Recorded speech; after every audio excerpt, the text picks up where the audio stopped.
വാർത്തകളിലേക്ക് വിശദമായി വരുമ്പോൾ PM ശ്രീ പദ്ധതിയിൽ ഒപ്പുവെച്ചത് തിരിച്ചടിയായെന്ന് CPM സംസ്ഥാന സമിതിയിൽ രൂക്ഷ വിമർശനം.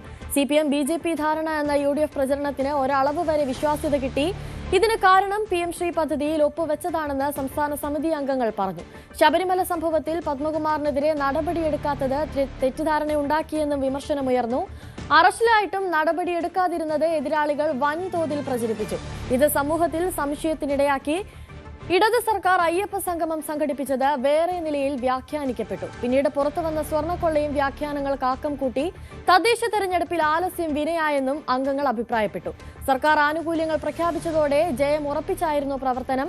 ഇത് പ്രവർത്തകരെ അലസരാക്കി. കൂടുതൽ വിവരങ്ങളുമായി VV വിനോദ് ചേരുന്നുണ്ട്. Vinod, good morning. ഒരു പരിധിവരെ CPMന്റെ ഈ നിരീക്ഷണങ്ങളൊക്കെ ശരിയാണെന്ന് തന്നെ പറയാം. ഇനി എങ്ങനെയാണ് CPM അടുത്ത തെരഞ്ഞെടുപ്പിനെ നോക്കിക്കാണുന്നത്? അനുശ്രീ, കഴിഞ്ഞ ദിവസമാണ് CPM സംസ്ഥാന സമിതി ചേർന്നത്. ഇന്നും ചേരുന്നുണ്ട്. പ്രധാനമായും ഈ തിരഞ്ഞെടുപ്പ് അവലോകനമാണ് നടന്നത്. അതിൽ തന്നെ തിരഞ്ഞെടുപ്പിൽ വലിയ തിരിച്ചടിയുണ്ടായി എന്ന വിലയിരുത്തൽ യോഗത്തിലുണ്ടായി. PM ശ്രീയുമായി ബന്ധപ്പെട്ട ചർച്ചകളും ഉയർന്നുവെന്നു. നമുക്കറിയാം, ഇടതുമുന്നണിയിൽ തന്നെ വലിയ പ്രതിസന്ധി ഉണ്ടാക്കിയ വിഷയമായിരുന്നു PM ശ്രീ. അത് ഇടതുമുന്നണിയോ മന്ത്രിസഭയോ അറിയാതെ രഹസ്യമായി ഒപ്പിട്ടു എന്ന വിമർശനമാണ് CPIയുടെ ഭാഗത്തു നിന്നുൾപ്പെടെ ഉണ്ടായത്. CPI കടുത്ത എതിർപ്പ് ഉയർത്തുന്ന സമയത്താണ്, അതായത് ഇത് PM ശ്രീയിലേക്ക് പോകേണ്ടതില്ല, അത് RSSന്റെ നയങ്ങൾ വിദ്യാഭ്യാസ രംഗത്ത് അടിച്ചേൽപ്പിക്കാനുള്ള നീക്കമാണ്, അതുകൊണ്ട് PM ശ്രീയിൽ ഒപ്പിടരുത് എന്ന നിലപാട് CPI ശക്തമായി എടുത്തു നിൽക്കുമ്പോഴാണ് വളരെ രഹസ്യമായി അങ്ങനെ ഒരു നീക്കമുണ്ടായതായി പിന്നീട് പുറത്തു വരികയും അത് വലിയ വിമർശനങ്ങളും മുന്നണിയിൽ തന്നെ വലിയ പ്രശ്നങ്ങൾക്കും വഴിവെച്ചത്. അതേ കാര്യം CPMലെ ഒരു വിഭാഗം കൂടി ഇപ്പോൾ എടുത്തു കാട്ടുന്നു എന്നതാണ്. PM ശ്രീ ഒപ്പുവെച്ചത് ജനങ്ങൾക്കിടയിൽ ആശയക്കുഴപ്പമുണ്ടാക്കി എന്ന കാര്യം തന്നെയാണ്. മാത്രമല്ല, ആ സമയത്ത് തന്നെ ഉയർന്നു വന്നതാണ് ഉന്നത വിദ്യാഭ്യാസ വകുപ്പാകട്ടെ ഈ VCമാരെ നിയമിക്കുന്നതുമായി ബന്ധപ്പെട്ട് ഗവർണറുമായി ഒരു പോരിൽ ഏർപ്പെടുന്നു. ഉന്നത വിദ്യാഭ്യാസ രംഗത്ത് അങ്ങനെ കേന്ദ്ര സർക്കാരും അല്ലെങ്കിൽ ഗവർണറുമായുള്ള ഏറ്റുമുട്ടൽ നടക്കുമ്പോഴാണ് വിദ്യാഭ്യാസ വകുപ്പ് PM ശ്രീയുടെ ഫണ്ട് ലഭിക്കാനെന്ന തരത്തിൽ, അല്ലെങ്കിൽ അത് നഷ്ടപ്പെട്ടു പോകുമെന്ന പേരിൽ PM ശ്രീ ഒപ്പിടുന്ന നിലയുണ്ടായത്. വിദ്യാഭ്യാസ രംഗത്ത് തന്നെ രണ്ട് തരത്തിലുള്ള നിലപാട് എടുക്കുന്ന രീതി ഉണ്ടായി എന്ന വിമർശനമൊക്കെ ആ ഘട്ടത്തിൽ തന്നെ ഉയർന്നു വന്നതാണ്.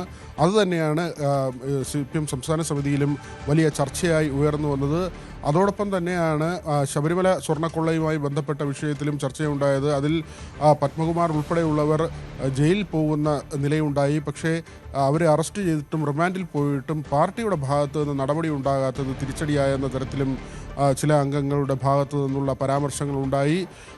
ആലസ്യത്തിലേക്ക് പ്രവർത്തകർ പോയി, അതായത് തുടർ വിജയങ്ങൾ, മൂന്നാം പിണറായി സർക്കാരിലേക്ക് കാര്യങ്ങൾ പോകുന്നു എന്ന ഒരു പ്രതീതിയിൽ പാർട്ടി ഉണ്ടായിരുന്നു. മാത്രമല്ല, ക്ഷേമപ്രവർത്തനങ്ങൾ ജനങ്ങളിലേക്ക് എത്തിയെങ്കിലും അതിൻ്റെ പ്രചാരം വലിയ തോതിൽ ഉണ്ടായില്ല.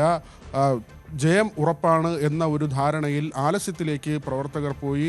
അത് തിരഞ്ഞെടുപ്പ് തിരിച്ചടിക്ക് കാരണമായി എന്ന ഒരു വിമർശനം. അതോടൊപ്പം തന്നെയാണ് സോഷ്യൽ മീഡിയയുമായി ബന്ധപ്പെട്ട വിമർശനങ്ങളും ഉയർന്നു വന്നു. പാർട്ടി സംവിധാനം, പാർട്ടിയുടെ സോഷ്യൽ മീഡിയ വിഭാഗം ഊർജിതമായി പ്രവർത്തിച്ചില്ല. എതിരാളികളുടെ അവരുടെ അറ്റാക്കിനെ നേരിടുന്ന പാകത്തിനുള്ള പ്രവർത്തനം സോഷ്യൽ മീഡിയ വിഭാഗത്തിൻ്റെ ഭാഗത്തു നിന്നും ഉണ്ടായില്ല എന്ന തരത്തിലുള്ള വിമർശനങ്ങൾ ഉണ്ടായി. ഒരുപക്ഷെ കുറേ കാലത്തിന് ശേഷമായിരിക്കും CPMൽ ഇത്തരത്തിലുള്ള ചർച്ചകളിലേക്ക് കാര്യങ്ങൾ പോകുന്നത്. കാരണം അങ്ങനെ അധികം വിമർശിക്കുന്ന ഒരു നിലയിലേക്ക്, അല്ലെങ്കിൽ മുഖ്യമന്ത്രിയോ അല്ലെങ്കിൽ CPM നേതൃത്വമോ എടുക്കുന്ന തീരുമാനങ്ങൾക്കപ്പുറത്തേക്ക് വലിയ ചർച്ചകളിലേക്ക് പോകാൻ കഴിഞ്ഞ കാലങ്ങളിലൊക്കെ തന്നെ തയ്യാറായിരുന്നില്ല. ഈ ഒരു കുറേ കാലത്തെ ചരിത്രം പരിശോധിച്ചാൽ CPMൽ അങ്ങനെ ഒരു വിമർശനാത്മകമായ ചർച്ചകൾ ഉയർന്നു വന്നിരുന്നില്ല. പക്ഷേ ഇന്നലത്തെ CPM സമിതിയുടെ വാർത്തകൾ പുറത്തു വരുമ്പോൾ മനസ്സിലാക്കാൻ കഴിയുന്നത് ആ തരത്തിലുള്ള വിമർശനങ്ങൾ ഉണ്ടായി, തിരുത്തലുണ്ടാകണം എന്ന കാര്യം തന്നെയാണ്. കാരണം കനത്ത തിരിച്ചടി തിരഞ്ഞെടുപ്പിൽ ഉണ്ടായി എന്നതാണ്. പക്ഷേ ശബരിമലയുടെയൊക്കെ കാര്യത്തിൽ മറ്റ് വിഷയങ്ങൾ കൂടി അംഗങ്ങൾ ഉന്നയിച്ചു. അയ്യപ്പ സംഗമം നടത്തിയത്, അതും ഒരു ഇടത് സർക്കാർ അയ്യപ്പ സംഗമം നടത്തുമ്പോൾ അതിനുണ്ടായ വ്യാഖ്യാനം മറ്റു തരത്തിലാണ്. അതിന് പിന്നാലെയാണ് സ്വർണ്ണക്കൊള്ളയുടെ വിവരങ്ങൾ പുറത്തു വന്നത്. ഇത് ആഘാതം കൂട്ടിയെന്നും സംസ്ഥാന സമിതി യോഗത്തിൽ അംഗങ്ങൾ പറഞ്ഞു. അനുശ്രീ, വിനോദ്, ഒരു തരത്തിൽ CPM സംസ്ഥാന സമിതിയിൽ ഇന്നലെ ഉണ്ടായ കണ്ടെത്തലുകളും വിമർശനങ്ങളും ആരോപണങ്ങളും ഒക്കെ CPMന് വൈകി ഉദിച്ച ഒരു വൈകി വന്ന കണ്ടെത്തലുകളാണ്, വൈകി വന്ന ഒരു ബോധോദയമാണ് എന്ന് വേണമെങ്കിൽ പറയാം. അങ്ങനെയെങ്കിൽ ഇനിയുള്ള തെരഞ്ഞെടുപ്പുകളെ എങ്ങനെ നോക്കിക്കാണുന്നു? ജനങ്ങളുടെ ഭാഗത്ത് ജനങ്ങൾക്ക് തെറ്റിദ്ധാരണയുണ്ടായി എന്നാണ് CPMന്റെ കണ്ടെത്തൽ. അങ്ങനെയെങ്കിൽ ആ തെറ്റിദ്ധാരണയെ മാറ്റാൻ CPM എന്തൊക്കെ നടപടികളാകും സ്വീകരിക്കുക, അങ്ങനെ എന്തെങ്കിലും ചർച്ചകൾ ഇന്നലെ നടന്നിരുന്നോ? അനുശ്രീ, പ്രധാനമായും ഇനി മാസങ്ങൾ മാത്രമാണ് അസംബ്ലി തെരഞ്ഞെടുപ്പിന് അവശേഷിക്കുന്നത്. ഇപ്പോഴത്തെ ഒരു സാഹചര്യം പന്തിയല്ല എന്ന് CPM തിരിച്ചറിയുന്നുണ്ട്. ഇന്നലത്തെ ചർച്ചയിൽ ഉയർന്നു വന്ന വിഷയങ്ങൾ മാത്രമല്ല, അതിനപ്പുറത്തേക്ക് കൂടുതൽ ഗൗരവതരമായ സാഹചര്യത്തിലേക്ക് കൂടി പോയി പരിശോധിക്കേണ്ട ഒരു നില ഉണ്ട്. കാരണം മുസ്ലിം വോട്ടുകൾ വലിയ തോതിൽ CPM-നൊപ്പം നിന്നതാണ്. ആ വോട്ടുകളാണ് ഇപ്പോൾ കോൺഗ്രസിനൊപ്പം മാറിപ്പോകുന്നത്. ഹൈന്ദവ വോട്ടിൽ വലിയൊരു വിഭാഗവും കോൺഗ്രസിന് ലഭിക്കുന്നുണ്ട്. അത് BJPക്കും അങ്ങനെ ഹൈന്ദവ വോട്ടുകൾ ലഭിക്കുകയും തിരുവനന്തപുരം നഗരസഭ ഉൾപ്പെടെയുള്ള സ്ഥലങ്ങളിൽ BJP അധികാരത്തിലെത്തുന്ന സാഹചര്യമുണ്ട്. തൃപ്പൂണിത്തുറയിലും അങ്ങനെ അധികാരത്തിലെത്തുന്നു. നിരവധി പഞ്ചായത്തുകളിലേക്ക് BJP കടന്നുകയറ്റം നടത്തുന്നു. ഇവിടെയെല്ലാം നഷ്ടമുണ്ടാകുന്നത് CPM-നാണ്. ഈ ഒരു അപകടം CPM തിരിച്ചറിയുന്നുണ്ട്. നേരത്തെ ഒരു ചിന്താഗതി ഉണ്ടായിരുന്നത് ഒരു വശത്ത് CPM-ഉം മറുവശത്ത് BJP-യും വളരുമ്പോൾ കോൺഗ്രസ് ദുർബലപ്പെടും എന്നതാണ്. CPM-ൻ്റെ അണികൾ പോലും അത്തരമൊരു സിദ്ധാന്തത്തിൽ വിശ്വസിച്ചിരുന്നു. ഒരു തവണ കൂടി ഇടത് സർക്കാർ വന്നു കഴിഞ്ഞാൽ സ്വാഭാവികമായും കോൺഗ്രസിന് ക്ഷീണമുണ്ടാകുകയും കോൺഗ്രസ് സംസ്ഥാനത്തും ശിഥിലമാകുകയും ചെയ്യും എന്ന ഒരു വിലയിരുത്തൽ, അത് BJP-യെയും CPM-നെയും ശക്തിപ്പെടുത്തും.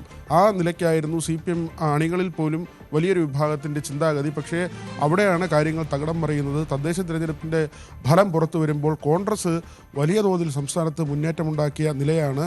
ഇത് അസംബ്ലി തിരഞ്ഞെടുപ്പിലും ഉണ്ടായാൽ ഒരുപക്ഷെ CPM-ന് പിന്നീടുള്ള സമയം അത്ര കണ്ട് സുഖകരമായിരിക്കില്ല. ഒരു തിരിച്ചുവരവിന് വേണ്ടി വലിയ പോരാട്ടങ്ങളൊക്കെ നടത്തേണ്ടി വരും.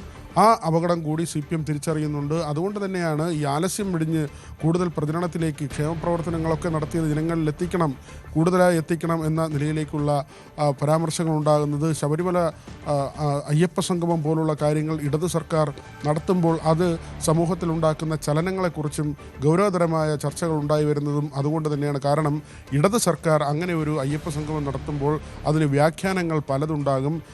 ഒരുപക്ഷെ വിശ്വാസികൾക്ക് എല്ലാ സംരക്ഷണവും അവരുടെ വിശ്വാസത്തെ കരുതുന്ന സംരക്ഷിക്കുന്ന നിലപാടുകളൊക്കെ തന്നെ ഇടത് പാർട്ടികൾ സ്വീകരിക്കേണ്ടതുണ്ട്. പക്ഷേ നേരിട്ടുള്ളൊരു അയ്യപ്പ സംഗമം പോലൊരു പരിപാടിയിലേക്കൊക്കെ പോകുമ്പോൾ സ്വാഭാവികമായും ഇടത് പാർട്ടികളുടെ നയം ചോദ്യം ചെയ്യപ്പെടും, ആശയം ചോദ്യം ചെയ്യപ്പെടും. അങ്ങനെയുള്ള അവ്യക്തത വോട്ടർമാർക്കിടയിൽ ഉണ്ടാകും, ജനങ്ങൾക്കിടയിൽ ഉണ്ടാകും തുടങ്ങിയ കാര്യങ്ങൾ തന്നെയാണ് ഈ യോഗത്തിൽ ഉയർന്നു വന്നതും. മറ്റൊന്ന് ഈ PM ശ്രീയുമായി ബന്ധപ്പെട്ടതാണ്.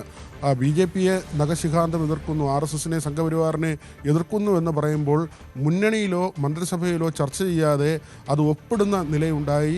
ആ ഒപ്പിട്ട ശേഷവും ആ വിവരം പറയാതെ പിന്നീടുള്ള മന്ത്രിസഭാ യോഗത്തിലും CPI-യുടെ പ്രതിനിധികൾ ഇതിനെ എതിർക്കുമ്പോൾ നിശബ്ദത പാലിച്ചു എന്ന കാര്യമാണ്. പിന്നീടാണ് ഇത് ഒപ്പിട്ട വിവരമൊക്കെ പുറത്തു വരുന്നത്. അത് CPI-ക്ക് ഉണ്ടാക്കിയ ക്ഷീണം ചെറുതല്ല. സ്വാഭാവികമായും ഇടത് പ്രവർത്തകരെയും അല്ലെങ്കിൽ ഇടത് അനുഭാവികളായിട്ടുള്ള ആളുകളെയുമൊക്കെ ആശയക്കുഴപ്പത്തിലേക്ക് തള്ളിവിട്ട ഒരു സംഗതി തന്നെയാണ്. നേരത്തെ പറഞ്ഞതുപോലെ ഉന്നത വിദ്യാഭ്യാസ വകുപ്പ് ഗവർണറുമായി പോരടിച്ച് നിൽക്കുന്ന ഒരു കാഴ്ചയാണ്.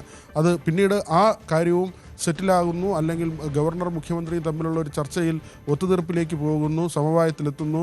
ഓരോ VC-മാരെ 2 VC-മാരുള്ളതിൽ ഒരാൾ ഗവർണറും ഒരാൾ മുഖ്യമന്ത്രിയും തീരുമാനിക്കുന്ന, അല്ലെങ്കിൽ സംസ്ഥാന സർക്കാരും ഗവർണറും തീരുമാനിക്കുന്ന നിലയിലേക്ക് എത്തുന്നു. അങ്ങനെയൊക്കെയുള്ള ഒത്തുതീർപ്പിലേക്ക് പിന്നീടാണ് എത്തുന്നത്. പക്ഷേ ആദ്യം കാലങ്ങളോളം ഗവർണറും സംസ്ഥാന സർക്കാരും VC-മാരുടെ നിയമനത്തിൽ പോരടിക്കുന്ന ഒരു നിലയുണ്ടായിരുന്നു. ഉന്നത വിദ്യാഭ്യാസ വകുപ്പും ഗവർണറുമായുള്ള ആ പോര് തുടരുമ്പോഴാണ് വിദ്യാഭ്യാസ വകുപ്പ് PM ശ്രീയുടെ പേരിൽ അങ്ങനെ കേന്ദ്ര സർക്കാരുമായി ധാരണയിലെത്തിയത്. ഇതെല്ലാം തന്നെ വിരോധാഭാസമാണ് എന്ന കാര്യങ്ങൾ ആ ഘട്ടത്തിൽ തന്നെ ഉയർന്നു വന്നതാണ്. അതുതന്നെയാണ് കഴിഞ്ഞ ദിവസത്തെ ചർച്ചയിലും ഉയർന്നു വന്നത്. അനുശ്രീ, ശരി, വിനോദ് തുടരുക.